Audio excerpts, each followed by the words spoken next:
नमस्कार दोस्तों, robotic surgeries orthopaedics में क्या रोल क्रिएट कर रही है और कैसा उसका काम चल रहा है, इसको लेके बहुत सारे कंफ्यूजन्स हैं। कुछ कन्वेंशनल सर्जन्स का कहना है या मानना है कि रोबोटिक सर्जरीज एक गिमिक है, उसमें कोई बेनिफिट, कोई एक्स्ट्रा एडिशनल बेनिफिट पेशेंट को नहीं मिलने वाला है। बट कुछ लोग ऐसा भी मानते हैं कि रोबोटिक सर्जरीज एकदम बून की तरह है, सडन चेंज इन सिनेरियो और सारा ट्रीटमेंट ही कंप्लीटली डिफरेंट हो जा रहा है।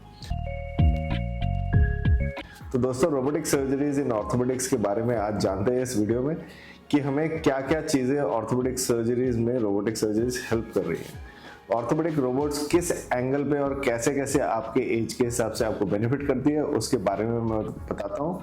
और इस मिथ को तोड़ता हूँ कि ऑर्थोपेडिक्स में रोबोट एक गिमिक की तरह काम करता है, सिर्फ दिखाने का काम होता है, रिजल्ट्स में कोई वैलिड डिफरेंस नहीं आता है।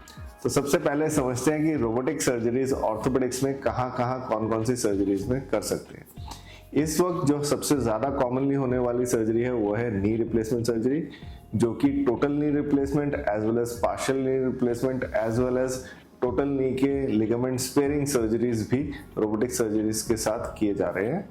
ये सबसे ज्यादा होने वाली सर्जरी है। इसके बाद नंबर आता है हिप रिप्लेसमेंट सर्जरीज, जो कि रोबोटिक सर्जरीज के साथ डेफिनेटली एक बून की तरह आ रहा है सामने। और इसके बाद आती है रोबोटिक शोल्डर रिप्लेसमेंट सर्जरीज के बाद।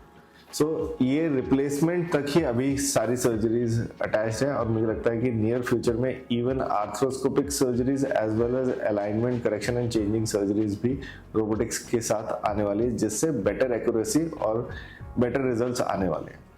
जहां तक बहुत सारे लोगों का कहना है कि इन सर्जरीज में, जैसे बहुत सारे कन्वेंशनल सर्जन्स हैं जो कह रहे हैं कि रोबोटिक सर्जरीज में कोई ऐसा बेनिफिट जो है वो किसी भी आर्टिकल में या किसी स्टडी में नहीं आया, तो मैं ये बताना चाहता हूँ कि स्टडी के लिए लोगों को रेगुलरली रूटीनली यूज करना पड़ेगा। मोस्ट ऑफ द सेंटर्स जहाँ पे रोबोटिक सर्जरीज हो रही है वहां पे भी क्या सारी सर्जरीज रोबोटिक सर्जरीज हो रही है, सारे सर्जन रोबोट्स को यूज कर रहे हैं। एंड अगेन कन्वेंशनल के नंबर्स के साथ अगर हम रोबोटिक सर्जरीज को कंपेयर करें तो बहुत ही कम लोग रोबोटिक सर्जरीज को यूज कर रहे हैं। तो जब तक मास लोग यूज करना ना शुरू करें, मास में ऑर्थोपेडिक सर्जन्स रोबोटिक सर्जरीज को ना शुरू करें, तब तक ये बताना मुश्किल है कि क्या इस रोबोटिक सर्जरी का फायदा है। इन जनरल अगर मैं समझाने जाऊं, technology is always better. Technology हमेशा आपको कुछ ना कुछ हेल्प करती है।